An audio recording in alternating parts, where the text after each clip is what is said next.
کیسی کیسی ہستی ہے امام علی کرم اللہ کا کیا مقام ہے، ساری زندگی علمداری کی، لیکن آج بھی اگر کوئی علمدار صرف کہے تو عباس علمدار ہوگا، علی علمدار نہیں ہوگا۔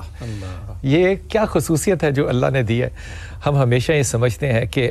حضرت عباس جو ہیں وہ وفا کا پیکر ہیں، بالکل اپنی جگہ وہ ٹھیک ہے، لیکن مجھے لگتا ہے کہ یہ آرزوئے امام علی کرم اللہ ہے کہ آپ نے اس کے اوپر بڑا سوچا سمجھا، پھر مشورہ کیا بھائی سے، پھر قبیلہ لیا، اور وہاں سے جو نسل آگے چلی وہ اس ماں کی چلی جو کہ ان قدموں پہ کبھی قدموں پہ گھر میں قدم نہ رکھے جہاں پہ سیدہ کا قدم جو ہے وہ لگا ہو۔ جب حضرت عباس علمدار کا شاہ صاحب ذکر کرتے ہیں تو عباس کا تعارف آپ اپنے گمان میں کیسا کریں گے؟ بسم اللہ الرحمن الرحیم۔ بلا شبہ آج ہم جس پاک باز ہستی کا ذکر کر رہے ہیں یقیناً وہ تاریخ اسلام کی ایک بہت میں سمجھتا ہوں مقدس محترم معظم شخصیت ہے۔ جیسے بھی آپ نے ارشاد فرمایا کہ حضرت سیدنا علی المرتضیٰ کرم اللہ وجہ الکریم کے وہ صاحبزادے ہیں، آپ کے فرزند ہیں، آپ کے دل کے ٹکڑا ہیں، اور حسنین کریمین امامین جلیلین کے وہ بھائی ہیں، ان کے برادر، اس سے بڑا ان کا کیا تعارف ہے۔ جبکہ یہ جملہ انہوں نے خود کبھی نہیں کہا یقیناً، اور بلا شبہ حسب و نسب نبی پاک صلی اللہ علیہ وسلم نے اس کی اہمیت خود بیان فرمائی۔ صحیح مسلم میں حدیث ہے، آپ ارشاد فرماتے ہیں کہ ان اللہ اصطفیٰ کنانۃ من ولد اسماعیل ثم اصطفیٰ قریش من کنانۃ ثم اصطفیٰ من قریش بنی ہاشم ثم اصطفانی من بنی ہاشم وانا سید ولد آدم ولا فخر۔ یہ صحیح مسلم میں حدیث ہے، آپ فرماتے ہیں کہ اللہ نے اولاد اسماعیل میں سے کنانہ کو چنا، کنانہ سے قریش کو، قریش سے بنی ہاشم کو، پھر مجھے بنو ہاشم سے نبی پاک صلی اللہ علیہ وسلم فرماتے ہیں اللہ نے چنا۔ یعنی یہ آپ اس حسب و نسب کی اہمیت اور عظمت کو آشکار فرمایا اور فخر کر رہے ہیں، اور فخر فرمایا۔ اور نبی پاک صلی اللہ علیہ وسلم فرمایا کہ میں تحدیث نعمت کے طور پہ یہ بیان کر رہا ہوں۔ اسی بنی ہاشم میں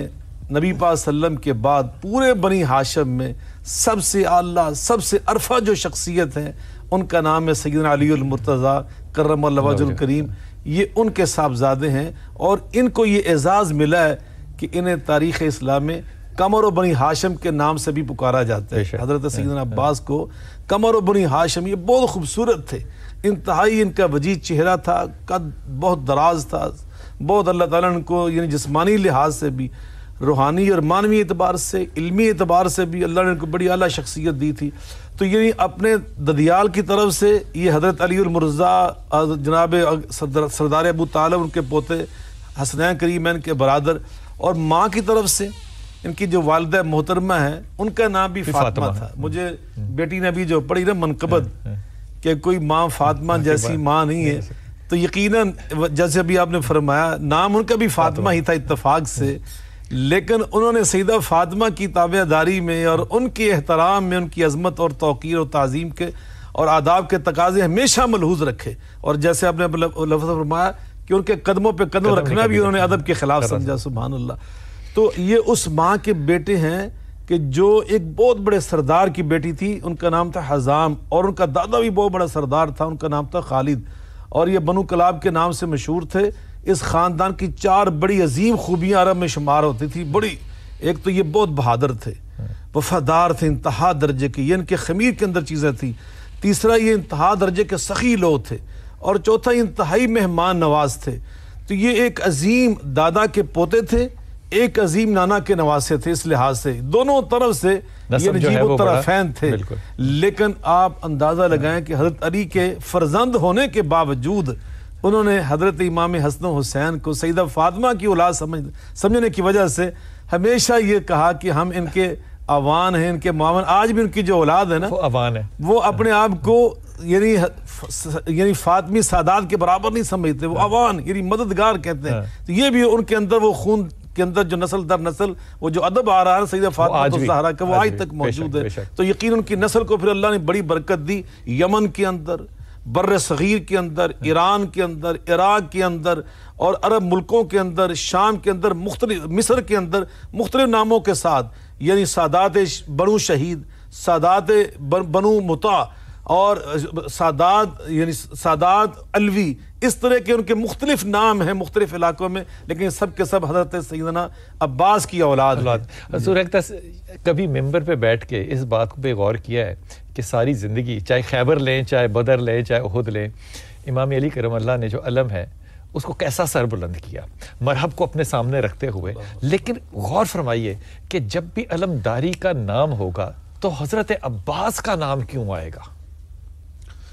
گزارش یہ ہے، بسم اللہ الرحمن الرحیم،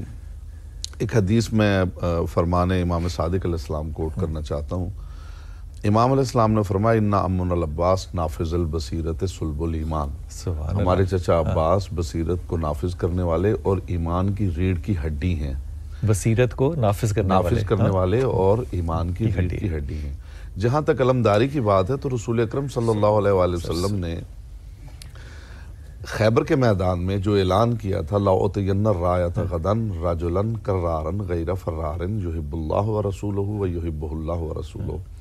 کل علم میں جسے دوں گا اس کے اندر 5 صفات ہوں گی، رجل ہوگا، کرار ہوگا، غیر فرار ہوگا، اللہ اور اس کے رسول کا محب بھی ہوگا، اللہ اور اس کے رسول کا محبوب بھی ہوگا۔ یعنی رسول اکرم صلی اللہ علیہ وآلہ وسلم نے علمداری سونپتے ہوئے یہ اعلان کر دیا کہ یہ علم کوئی معمولی علم نہیں ہے، اس میں یہ خوبیاں ہوں گی، جس میں یہ کوالٹیز ہوں گی، وہ یہ علم اٹھائے گا۔ کربلا کے اندر چونکہ حق و باطل کا امتیاز ہو رہا ہے قیامت تک، یعنی ایک ایسی امتیاز بھی ہو رہا ہے، امتحان بھی ہو رہا ہے، امتحان بھی ہو رہا ہے، امتیاز بھی ہو رہا ہے، تو میں یہ سمجھتا ہوں کہ میدان کربلا میں جناب عباس کی جو علمداری ہے اس سے آگے بات کرنا ممکن ہی نہیں رہتا، اس لیے کہ میں نے یہ دیکھا کہ جناب حمزہ، جناب جعفر طیار، جناب امیر المومنین جو حامل لواء الحمد ہیں، ان 3 علم برداروں کی اگر آپ ہسٹری پڑھتے ہیں تو ان کے ہاتھ میں جب تک علم رہا ہے دائیں بائیں آپ کو ایسے افراد ملیں گے کہ جو دین کو چھپ کے دین کے اوپر حملہ کر رہے ہیں مگر ساتھ پھر رہے ہیں، لیکن جب سے علم جناب عباس کے ہاتھ میں آیا ہے اب یہاں صرف وفاداری ہی وفاداری ہے۔ اور مجھے تاریخ میں ایک جملہ ملا، بڑا پرلطف جملہ ہے، کہ جب یہ لوٹا ہوا سامان دربار یزید میں پیش ہوا ہے تو اس نے کہا کہ وہ ساری چیزیں مجھے دکھائی جائیں، اور پھر اس نے خود کہا کہ وہ جو علم تھا جو عباس کے پاس تھا وہ مجھے دکھایا جائے۔ اور جب اس کے سامنے اس علم کو کھولا گیا تو وہ اپنی کرسی سے اٹھ کے کھڑا ہو گیا، اس نے کہا کہ یہ جو اس کا دستیرہ ہے جہاں اس علم بردار نے پکڑا ہوا تھا، یہ تلوار نہیں چلا رہا تھا، پورے علم کے اوپر تلواروں کے وار ہیں، اس جگہ کے اوپر جو ہے وہ کوئی وار نہیں ہے۔ یہ ہوتی ہے وفاداری، اور یہ ہوتا ہے بھائی پہ قربان ہونا، اور یہ ہوتی ہے وفاشیاری۔ کیا بات ہے جناب عباس علیہ السلام کے پاس علم کا ہونا، اور یہاں میں ایک بڑی پرلطف بات ہے جو میں عرض کرنا چاہتا ہوں، میں اکثر یہ بات ممبر پہ کرتا ہوں کہ جناب حمزہ علیہ السلام سے لے کے جناب امیر المومنین تک جس علم بردار نے بھی علم اٹھایا ہے، علم اوپر رہا ہے، اس کا ہاتھ نیچے رہا ہے۔ جب سے عباس کے پاس آیا ہے علم نیچے رہ گیا، ہاتھ اوپر چلا، یعنی ہر کوئی ہاتھ سے علم اٹھا کے پھرتا رہا ہے، یہ وہ ہے کہ جس کا ہاتھ علم اٹھا کے پھر رہا ہے۔ کیا بات ہے، کیا خوبصورت بات ہے، کیا خوبصورت بات ہے۔ ڈاکٹر صاحب آپ کی توجہ اس طرح دلوانا چاہتا ہوں، یہ جو وفاداری ہے اس کا دین سے بھی تو تعلق ہے نا، اس کا ایمان سے بھی تو تعلق ہے نا۔ اگر یہ وفاداری نہ ہو تو وہ لا الہ الا اللہ محمد رسول اللہ صلی اللہ علیہ وسلم اس پڑھنے کا تو پھر کوئی مقصد رہا ہی نہیں۔ بغیر وفاداری کے حق اور باطل کو تو چھوڑ دیجئے، کیا ایمان بھی قائم ہو سکتا ہے؟ بسم اللہ الرحمن الرحیم۔ جی بالکل، ایمان کا اولین تقاضا اللہ کے رسول کے ساتھ اور اللہ کے احکام کے ساتھ وفاداری ہے۔ کربلا اسی وفاداری کی تو ایک عملی مثال ہے کہ ایک وفاداروں کے ٹولے نے آ کے ایک صحرا میں ثبوت دیا کہ جو وفاداریاں بھول چکے تھے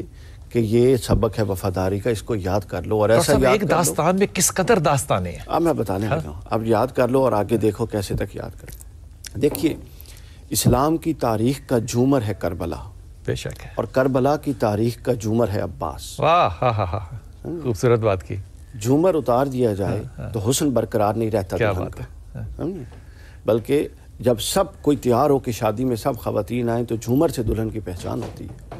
تو اب اس لیے تو نبی نے فرمایا تھا حسین منی و انا من الحسین، چونکہ وہ نبی کا حق و باطل کے پیغام کا احیاء کربلا میں حسین نے پھر سے زندہ کر دیا تھا۔ کیا بات ہے، اور وہ احیاء زندہ کرنے کا علم عباس کے پاس تھا۔